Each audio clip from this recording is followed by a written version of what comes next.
Lorsqu'un agent de train apprend que sa demande de promotion a été rejetée, il pense que sa nuit ne peut pas empirer. Cependant, il se rend vite compte qu'il a tort, car lui et plusieurs passagers du train rencontrent quelque chose de dangereux sur les voies. Une nuit, le gardien de train Alpha Trax, Joe Griffin, se rend à la gare de Waterloo pour travailler. Malheureusement, il apprend par une lettre que sa candidature au poste de superviseur n'a pas été retenue. Ensuite, Joe n'arrive pas à croire que son collègue, David, est le nouveau superviseur, et l'homme l'informe qu'il sera aux yeux rouges de l'arrondissement Est.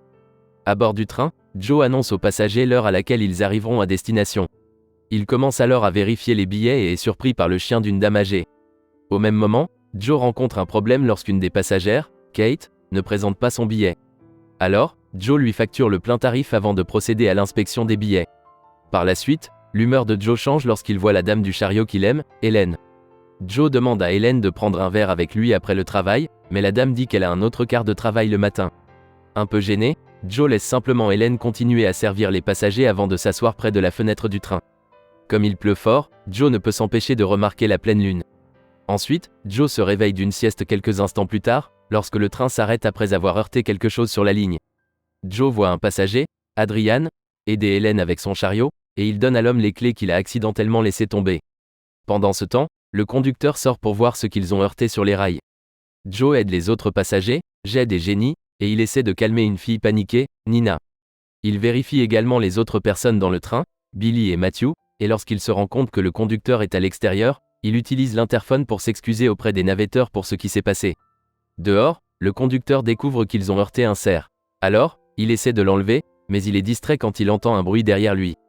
Malheureusement, il ne faut pas longtemps avant que quelque chose ne l'attaque, et tout le monde dans le train n'a aucune idée de ce qui se passe. Cependant, Joe décide bientôt de chercher le chauffeur, et quand il ne le trouve pas, il ordonne à Hélène de garder un œil sur les navetteurs. Inquiet, Joe cherche le chauffeur à l'extérieur mais ne trouve aucune trace de lui. Ensuite, Joe finit par fermer les portes du train, sans se rendre compte qu'ils sont surveillés. N'ayant pas d'autre choix, Joe appelle finalement à l'aide et apprend que l'équipe d'urgence arrivera dans 4 heures, en raison de panne de signal et d'arbres le long de la ligne. Bien sûr, les passagers sont mécontents et ils ne sont bouleversés que lorsqu'ils découvrent que le chauffeur a disparu. Alors que Joe et Hélène essaient de désamorcer la tension, Adrian suggère de marcher jusqu'à la station suivante. Cependant, Joe souligne qu'ils doivent rester dans le train et attendre de l'aide, affirmant que ce sont les règles. Il refuse également d'ouvrir les portes aux navetteurs, mais finalement, il laisse les passagers sortir et former une ligne. Après cela, Joe ferme les portes et guide les navetteurs le long des voies. En même temps, il ne peut s'empêcher de se sentir agacé alors qu'Adrian essaie de se rapprocher d'Hélène. Malheureusement, les passagers n'ont aucune idée qu'ils sont en danger. Alors que la nuit s'approfondit, les navetteurs continuent de voyager le long des voies. Joe s'assure de rester devant, regardant en arrière de temps en temps pour voir s'ils sont toujours complets. C'est triste à dire, quelque chose les suit et se cache derrière les arbres. Quelques instants plus tard, Joe remarque un mouvement à distance. Cependant, il l'ignore et continue à marcher, mais après quelques secondes, les passagers sont distraits lorsqu'ils voient les buissons bouger. Jenny pense que cela pourrait être le conducteur, alors Joe leur dit de l'attendre pendant qu'il enquête. Hélène suit alors Joe, et c'est là qu'il trouve le corps éventré du chauffeur. Réalisant enfin qu'ils ne sont pas en sécurité, Joe court avec Hélène et ramène tout le monde au train. Puis, un loup hurle de loin, alors les passagers se précipitent pour remonter à l'intérieur du train. Malheureusement, la jambe de Jenny reste coincée entre les portes du train et le loup à l'extérieur la mort avant de la laisser partir. Voyant la vieille femme saigner, les passagers l'aident à la porter et à soigner sa blessure. Hélène lave sa blessure et tente d'arrêter le saignement, paniquant et admettant qu'elle ne sait pas ce qu'elle fait. Pendant ce temps, Adrian demande à Joe de vérifier les portes, envoyant le garde du train à la hâte pour les verrouiller. Malheureusement, quelque chose cogne dans le train. Les navetteurs font de leur mieux pour se taire lorsqu'ils entendent le train être gratté de l'extérieur, et il s'avère qu'ils ont affaire à quelque chose de beaucoup plus dangereux qu'un loup. Puis, quelques secondes plus tard, Joe dit que tout ce qui a attaqué Jenny est parti, permettant aux passagers de respirer un peu. Alors que Jenny pleure de douleur, Adrian dit aux autres qu'ils doivent emmener la vieille femme à l'hôpital. Hélène dit qu'ils doivent appeler quelqu'un et essaie d'attirer l'attention de Joe, mais le gars est trop désorienté. Malgré cela, Joe parvient à se relever et essaie d'appeler les secours d'urgence, seulement pour être déçu lorsque personne ne lui répond.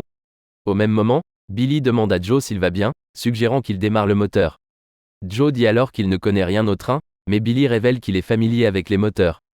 Billy dit à Joe qu'ils ont une fuite de carburant, ajoutant que la conduite a dû se rompre lors de l'accident. Il dit aussi qu'il pourrait en rester dans le réservoir, mais sans pression, ils ne pourront pas redémarrer le train. Comme si cela ne suffisait pas, ils ne savent pas que l'antenne sur le toit du train est cassée. Quelques instants plus tard, les passagers discutent de ce qu'ils doivent faire. Joe leur dit qu'ils n'ont pas d'autre choix que d'attendre d'être secourus, mais Jed s'inquiète pour Jenny et dit qu'elle a besoin de soins médicaux. Bien sûr, cela ne va pas bien avec Adrian qu'il ne soit qu'un train rempli d'appâts pour ours. Nina fait alors remarquer que les ours ne hurlent pas, ce qui amène Hélène à se demander si l'animal qui a mordu Jenny était un loup ou un chien. Enfin, Jenny parle et révèle que la créature qui l'a attaquée ressemblait plus à un homme. Les passagers ont du mal à croire Jenny, mais elle insiste sur le fait que ce n'était pas un animal. Ensuite, Kate demande à Joe ce qui est arrivé au chauffeur, mais avant qu'il ne puisse répondre, un bruit distrait tout le monde. Réalisant que le bruit vient de l'intérieur du train, Joe prend un extincteur et décide de trouver la source du son. Billy le suit sans hésitation, et un Adrian réticent les poursuit bientôt. Adrian prend alors l'extincteur de Joe alors qu'ils atteignent la voiture suivante, où ils découvrent un autre passager, Paul, caché dans les toilettes. Ensuite, Paul rejoint les autres navetteurs et apprend ce qui s'est passé. Au même moment, Adrian se rend compte qu'il n'y a pas de signal dans le train, ce qui le rend encore plus contrarié. Mais tout ce qu'ils peuvent faire, c'est attendre, et la blessure de Jenny commence à s'aggraver. Pendant ce temps, Kate vérifie Nina et assure que Jenny ira bien. Ensuite, Kate parle à Nina de sa fille pour distraire la fille, mais la créature revient bientôt et tente de monter à l'intérieur du train. Finalement, le téléphone de Nina sonne, et quand elle répond et réalise que l'appelant est sa mère, elle demande rapidement de l'aide. Cependant, Nina ne comprend pas sa mère à cause du mauvais accueil. Alors, elle revient chercher un signal, et c'est alors que la créature brise la fenêtre et l'attrape. Kate tente désespérément de sauver Nina, mais la créature emmène la fille sur le toit et la tue brutalement. Ensuite, les passagers passent à la voiture suivante et Adrian sécurise les portes avec une ceinture. Kate refuse de quitter Nina et essaie de revenir la chercher, mais Joe et Matthew l'arrêtent. Alors que leur situation empire, Adrian reproche à Joe de vouloir s'asseoir et attendre. Les passagers continuent de paniquer, alors Jed leur parle et dit qu'il devrait au moins rendre plus difficile pour tout ce qui existe de les attraper. Ensuite, Jed demande à Joe s'il y a des outils à bord, et quelques minutes plus tard, les navetteurs s'arment et barricadent le train. Une fois le travail terminé, les passagers restent silencieux et espèrent que la créature ne reviendra pas. Kate et Hélène aident Jed à s'occuper de Jenny, et quand Jed part chercher une bouteille d'eau, la vieille dame demande à Kate si elle a des enfants. Les deux femmes parlent de quelques trucs personnels, mais Jenny commence bientôt à tousser. Parallèlement, Adrian s'approche de Joe et dit que la créature reviendra. Joe lui dit qu'il en a peut-être assez, mais Adrian est sûr qu'il reviendra pour plus. Ensuite, Adrian implique d'utiliser les passagers faibles pour s'échapper et vivre, disant que c'est la survie du plus fort. Pendant ce temps, Jenny vomit du sang et perd une partie de ses dents. Joe remarque également que Paul a disparu et le cherche, et Adrian barricade immédiatement le wagon. Finalement, Joe trouve Paul dans les toilettes, mais le gars a du mal à ouvrir la porte. Ensuite, la créature brise le toit et arrive à Paul, le tuant violemment et laissant Joe terrifié. N'ayant pas de temps à perdre, Joe essaie de retourner dans l'autre voiture mais échoue. Malheureusement, au lieu d'aider Joe, Adrian enlève tout ce qui bloque les portes du train et se prépare à partir. Cependant, il se rend vite compte que Joe a la clé, il est donc obligé d'aider le garde du train avant que la créature ne le tue. Les passagers barricadent rapidement les portes de la voiture, et ils ne peuvent qu'espérer que cela suffira. Malheureusement, la créature s'introduit rapidement dans leur voiture. La créature marche vers Joe et envisage de le manger, mais Hélène la poignarde avec un objet pointu. Enragé, il frappe la dame du chariot et l'envoie voler de l'autre côté du train. Ensuite, Joe poignarde la créature avec un pied de biche, et c'est alors que les autres passagers aident à tuer la bête. Pour s'assurer que la créature est morte, Matthew la frappe à plusieurs reprises avec une hache. Matthew dit alors à tout le monde que la bête est un loup-garou, et Kate remarque qu'elle porte une bague. Alors qu'ils essaient de comprendre ce qui est arrivé à la bête qui était autrefois un homme, Adrian souligne qu'une morsure pourrait avoir causé sa mutation. Comme au bon moment, Jenny gémit soudainement et ils ne peuvent que regarder la vieille dame.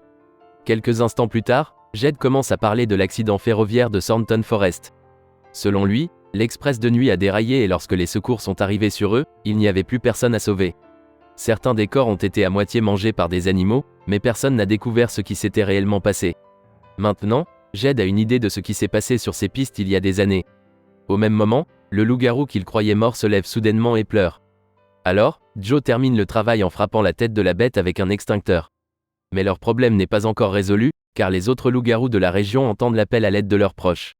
De plus, Jenny commence à se transformer en loup-garou. Déterminé à survivre, Adrian se prépare à tuer Jenny. Naturellement, Jed l'arrête et dit que sa femme est seulement malade, mais Adrian souligne qu'elle est infectée. Les autres empêchent également Adrian de s'approcher de la vieille femme, mais ils échouent finalement à le maîtriser. Adrian essaie immédiatement d'étouffer Jenny, et en voyant cela, Joe le frappe et ordonne aux autres navetteurs d'attacher le gars. Malheureusement, Jenny doit également être maîtrisée. Plus tard, Billy décide de trouver et de réparer la fuite pour faire avancer le train. Matthew prend la hache et propose d'être son guetteur, puis Joe ordonne à Kate de garder un œil sur Adrian. Après cela, Billy apprend à Hélène les commandes du train et lui dit quoi faire une fois qu'il a réparé la fuite. Utilisant l'interphone, Joe s'excuse auprès des passagers pour le retard et dit qu'ils feront tout ce qu'il faut pour survivre. Ensuite, Billy et Matthew sortent enfin pour trouver la fuite, et une fois qu'ils la voient, Billy essaie rapidement de la réparer. À l'intérieur du train, Kate et Adrian se rendent compte qu'ils se sont déjà rencontrés lors d'un entretien d'embauche, se souvenant que les choses ne se sont pas bien passées entre eux. Pendant ce temps, Jed s'inquiète de l'aggravation de l'état de Jenny. Kate est sûre que Jenny ira bien une fois qu'elle sera à l'hôpital, mais Adrian veut tuer la vieille femme avant qu'il ne soit trop tard. Dehors, Billy fait de son mieux pour colmater la fuite tandis que Matthew se rend dans la forêt après avoir entendu quelqu'un appeler à l'aide. Malheureusement, Matthew se rend vite compte que Nina est toujours en vie et que c'est elle qui l'appelle, mais il voit aussi un loup-garou se régaler de son corps. Effrayé, Matthew s'enfuit et tente de regagner le train, mais les autres loups-garous le rattrapent et le dévorent. Les autres passagers réalisent ce qui se passe et Jenny continue de se transformer en entendant le hurlement des loups-garous. Dans le même temps, Billy répare enfin la fuite, alors Joe et Hélène se préparent à faire avancer le train. Mais les loups-garous encerclent le train, ne laissant à Billy d'autre choix que de se cacher. Ensuite, Hélène panique quand elle voit les loups-garous et fait fonctionner le train, ignorant les protestations de Joe. À cause de cela, Billy est obligé de s'accrocher au bas du train pendant qu'il se déplace, tandis qu'à l'intérieur, Jenny finit par devenir un loup-garou. Avec leur vie en danger, Kate décide de détacher Adrian pour aider à retenir Jenny. Cependant, la vieille femme frappe facilement Adrian, et il finit par expulser Kate du train lorsqu'un loup-garou l'attrape. Ensuite, Kate supplie le loup-garou de ne pas la manger, mais, bien sûr, cela n'empêche pas la bête de la tuer. De retour dans le train, Adrian frappe Jenny avec une clé pour aider Jed, mais le vieil homme se fâche et le frappe. Finalement, Jenny tue brutalement son mari avant de s'en prendre à Adrian. Ensuite, le courant s'éteint à nouveau lorsque Billy touche accidentellement le tuyau avec une fuite, faisant réaliser à Joe et Hélène que quelque chose ne va pas et les obligeant à vérifier les navetteurs. Heureusement, Joe tue Jenny avec une pipe avant qu'elle ne puisse blesser Adrian. Cependant, les loups-garous montent finalement dans le train, alors Joe, Adrian et Hélène se barricadent dans l'une des voitures. Ensuite, Adrian attaque Joe avec la pipe lorsque le garde propose d'aller dans les bois, et il n'hésite pas à frapper Hélène aussi. Les deux hommes s'engagent dans un combat physique, forçant Hélène à utiliser un morceau de métal pointu pour maîtriser Adrian. Furieux, Adrian piège Joe et Hélène avant de prendre la clé du train et de s'enfuir. Ensuite, 3 loups-garous entourent Joe et Hélène, mais Billy se présente et utilise une torche pour les renvoyer. Billy donne à Joe un pied de biche pour ouvrir les portes pendant qu'il s'occupe des bêtes, mais comme il est sur le point de s'échapper, l'un des loups-garous l'attrape. Malgré cela, Joe et Hélène courent dans les bois aussi vite qu'ils le peuvent et ignorent les cris de Billy. Malheureusement, les loups-garous les chassent sans relâche et Joe se rend vite compte qu'ils ne s'en sortiront pas. Il embrasse ensuite Hélène et décide de se sacrifier, donnant à la femme qu'il aime une chance de s'enfuir. Hélène ne peut que sangloter en quittant Joe, qui fait de son mieux pour combattre les loups-garous. Cependant, Joe finit toujours par se faire mordre. Pendant ce temps, Hélène atteint enfin la gare suivante et elle est capable de garder la plaque signalétique de Joe. Au même moment, Adrian cherche un moyen de sortir des bois et tombe sur Joe, qui est maintenant un loup-garou. Adrian se rend compte qu'il n'a aucune chance alors que les autres loups-garous l'entourent, mais il ne faut pas longtemps avant que les bêtes ne se régalent de sa chair. J'espère que tu l'as aimé. Abonnez-vous pour regarder plus de vidéos comme celle-ci, activez les notifications et laissez un like. Laissez un commentaire si vous voulez que nous récapitulions votre film préféré. Jusqu'à la prochaine fois. Commentaire aidera à développer notre chaîne. Merci d'avoir regardé.